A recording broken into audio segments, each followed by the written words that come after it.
Tweet किया, कलाकार अज्ञात है। और अब टीवी पर बताया जा रहा है कि किन चीजों से पूजन होगा। बताया जाता है कि प्रधानमंत्री ठीक 12:44 पर बोलेंगे प्रतिष्ठयामि और इसी के साथ भूमि पूजन संपन्न हो जाएगा। महाराज ने एक पंच धातु का सुंदर कमल पुष्प भेजा है जिसके ऊपर नवरत्न जड़ित किए हुए हैं।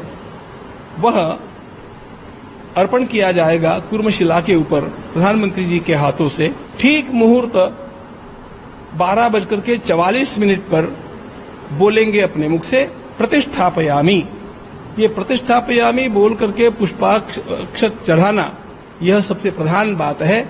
यह उस मुहूर्त में ही होनी है। इतना होकर के काम संपन्न हो जाएगा। आयोजन स्थल से दूर सरयू किनारे रहने की बात करने वाली उमा भारती की तस्वीर टीवी पर अवतरित होती है। यह तस्वीर उन दावों की सार्थकता पर प्रश्न चिन्ह खड़े कर रही है कि फला को कोरोना के संक्रमण और सामाजिक दूरी की प्रतिबद्धता के कारण नहीं आमंत्रित किया गया। संक्रमण का यह भय वास्तविक होते हुए भी किंचित कृत्रिम प्रतीत हो रहा है। स्वयं उमा भारती का मास्क नीचे है। उद्घोषक इस अनाम अधिकारी को नहीं जानता है जो झुककर उमा भारती से आशीर्वाद ले रहा है और साथ में यह भी दिखाता है कि कुर्सियों के किनारे पानी की बोतलें रखी जा रही हैं। तुलसीदास की वर्णन शैली की प्रेरणा ना होती तो इन दृश्यों का महात्म्य नहीं समझ पाता। एक अन्य दृश्य में मुख्यमंत्री योगी आदित्यनाथ के पास सामाजिक दूरी अनुपस्थित है। रामदेव मास्क मुक्त हैं। यह दृश्य अनामंत्रितों को विचलित कर सकता है कि क्या इसी दूरी के नाम पर वे वंचित किए गए। मगर राजनीतिक एकाधिकार के इस विराट युग में ऐसे प्रश्नों की लघुता सार्थकता की व्यर्थता को चुनौती तो देती ही है मगर परास्त हो जाती है। सत्य का संशोधन इस युग का उद्बोधन नहीं है। यहां यह बताना समीचीन होगा कि चैनलों पर सीधा प्रसारण सर्वथा सीधा नहीं था, काफी टेढ़ा मेढ़ा था। बीच बीच में इस पावन अवसर पर कंपनियों के उत्पाद विक्रय की अभिलाषा में स्क्रीन पर क्रीड़ा कर रहे थे। उनकी मुक्ति के राम विक्रय के वार्षिक आंकड़ों में बसते हैं। यहीं पर चैनलों के भौतिक संसार का आध्यात्म संदिग्ध हो जाता है। आत्मनिर्भर भारत की कंपनियां अपने विज्ञापनों से आज के प्रसारण को निष्कंटक बनाने का आदेश दे सकती थी। 11:12 हो गए हैं। प्रधानमंत्री के आगमन के लिए सड़कों को निर्जन सुरक्षित कर लिया गया है। अब वहां भीड़ नहीं है। अयोध्या का उल्लेख में वह फला को कोरोना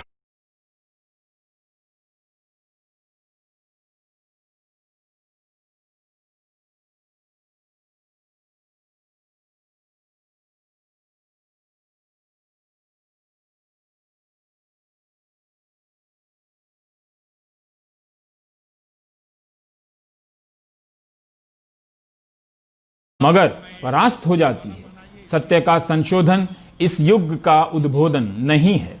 यहां यह बताना समीचीन होगा कि चैनलों पर सीधा प्रसारण सर्वथा सीधा नहीं था, काफी टेढ़ा मेढ़ा था।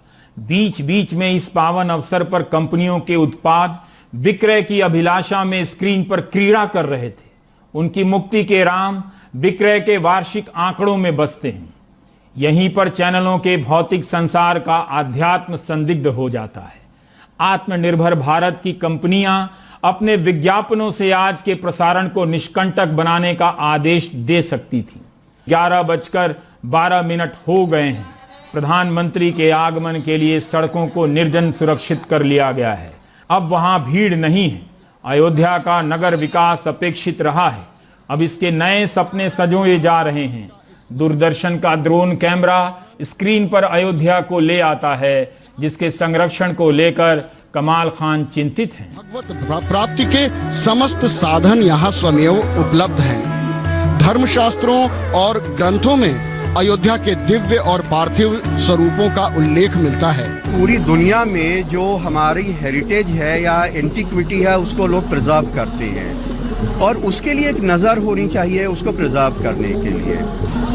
कंजर्वेशनिस्ट के तौर पे या कंजर्वेशन में रुचि होने के कारण ये जो हमारी संवेदनशीलता है उसको बहुत तकलीफ होती है किसी ऐसे शहर में आकर के, जो एक इतना बड़ा ऐतिहासिक शहर और एक इतनी बड़ी धार्मिक नगरी हो, तो उसकी एंटिक्विटी को प्रिजर्व करने की बहुत ज़रूरत है, जो पूरी दुनिया में की जा रही है। तभी बीबीसी के पूर्व पत्रकार रामदत्त त्रिपाठी स्क्रीन पर आते हैं, कुछ चिंताएं और जोड़ देते हैं। हिंदुस्तान में कहूंगा कि आज एक दोराहे पे है।